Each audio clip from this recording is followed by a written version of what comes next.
नमस्कार दोस्त, विज्ञान कोचिंग सेंटर में आपका स्वागत है। क्वेश्चन नंबर 3 का बी क्लास 10 का ये क्वेश्चन है। ये भी एग्जाम में आते हैं क्वेश्चन, 2 नंबरी या 1 नंबर में कभी भी क्वेश्चन पूछे जाते हैं। बहुत सारे ऐसे क्वेश्चन जो 2 नंबर में क्वेश्चन पूछे जाते हैं। सभी का क्या है 7x + 2y बराबर 22 में यदि y बराबर 1/2 तो x का मान क्या कीजिए। बहुत आसान क्वेश्चन है। इसको हम सॉल्व करेंगे 7x + 2y बराबर 22 और बोला है कि y बराबर 1/2।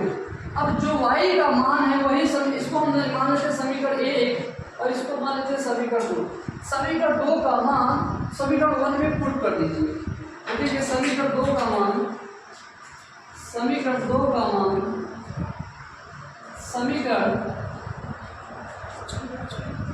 1 में रखने पर चलो समीकरण 2 का मान समीकरण 1 में 7x + 2 मल्टीप्लाई y का मान 1/2 बराबर 22। अब ये 2 से 2 कैंसिल 7x + 1 बराबर 22। अब 1 को राइट साइड ट्रांसफर कर दो। ये हो जाएगा 7x बराबर 22 मतलब 22 - 1 तो 7x बराबर हो जाएगा 21। 7 3 21 कट गया x बराबर 3। ये आपका आंसर है राइट। तो नया तो ये उसी चैप्टर का क्वेश्चन नंबर 2 क्या कर रहा है हल कीजिए। 2x + 3y बराबर 7 y + 3 बराबर 0। इस सवाल में आपको x और y का मान ज्ञात करना है। तो अब कुछ करना नहीं है सवाल। इसको समीकरण 1 मान लीजिए, इसको समीकरण 2 मान लीजिए। अब देख लीजिएगा समीकरण 2 से y + 3 बराबर 0 y बराबर यहाँ पर -3। इसको राइट साइड डाल ये बन गया समीकरण नंबर 3। यही मान आपको उठा के समीकरण 1 में पुट कर देना है। देखिए y का मान समीकरण 1 में रखने पर दोस्तों y का मान कहाँ रखें समीकरण 1। समीकरण 1 क्या है 2x + 3y बराबर 7।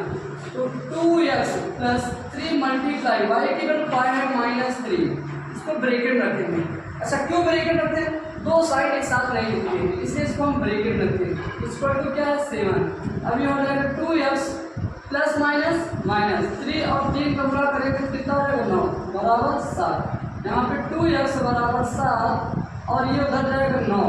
ये हो जाएगा 2x बराबर 9 7 16 2 8 16। x की वैल्यू क्या आ गई 8। अब हमको y की भी वैल्यू निकालना है। तो y की वैल्यू दोस्तों यहाँ पे देखेंगे x का मान समीकरण आप किसी में भी पुट करो चाहे 3 में चाहे 3 में चाहे 2 में चाहे 1 में। x का मान समीकरण किस में रख दे रहे हैं हम 1 में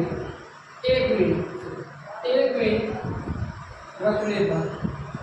अच्छा हम 2 में भी नहीं पुट कर सकते, हम 3 में भी नहीं पुट सकते क्योंकि यहाँ पे x का टर्म है ही नहीं है।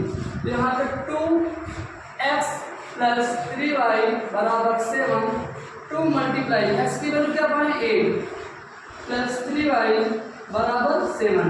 अब इन दोनों का गुणा करेंगे हो जाएगा 16 + 3y बराबर 7। 3y बराबर हो जाएगा 7 - 16। अब यहाँ पे 3y बराबर अब 16 में से 9 7 को घटा दीजिए तो कितना आएगा -9 3 त्रिक का 9। y की वैल्यू जो आया है दोस्तों वो 3 है। ये आपका दोनों आंसर हो गया। x की वैल्यू 8 और y की वैल्यू 8। तो दोस्तों अगर ये समझ में आ रहा है क्वेश्चन तो आप हमारे चैनल को सब्सक्राइब और लाइक शेयर जरूर करें। दोस्तों उसी अभ्यास का क्वेश्चन नंबर 3 क्या कह रहा है समीकरण 1/x + 5y = 3 में x बराबर 2 में तो y का मान ज्ञात कीजिए। आसान क्वेश्चन ये है। लिखेंगे 1/x + 5/y बराबर 3। अब सवाल में बोला भी है कि x बराबर 2। जहाँ x है वहाँ वैल्यू क्या पुट करना है 2 पुट कर देते हैं। यहाँ पे x निकाला तो यहाँ पे 1/2 + 5/y बराबर 3। अब हमको क्या करना है यह एक नंबर है, नंबर को नंबर साइड वैल्यू चेंज करेंगे 5/y = 3। इसके आगे प्लस का साइड इसको राइट साइड ट्रांसफर करके -1/2। अब 5/y = एलसीएम लेंगे एलसीएम 2 क्या बनेगा 1, एलसीएम हो गया 2, 1 से डिवाइड करेंगे 2 में 2 आ जाएगा, 2 का मल्टीप्लाई 3 में करेंगे 2 3 जा 6 -1, ये हो जाएगा मेरे दोस्तों 5/y इक्वल टू 6 में से 5 1 गए तो यहाँ पे 5/2, 5 से 5 कैंसिल, तो y की वैल्यू क्या आ गया मेरे दोस्तों 2। यही आपका आंसर पूछा गया है दोस्तों। यही छोटे छोटे क्वेश्चन एग्जाम के आप में आते हैं और ये छोटे छोटे क्वेश्चन आप बच्चे छोड़ देते हैं दोस्तों। ये छोटे छोटे क्वेश्चन आप आसानी से कर सकते हैं। अगर आपको क्वेश्चन समझ में आ रहा है आप क्वेश्चन को सब्सक्राइब और शेयर जरूर करें। Thank you.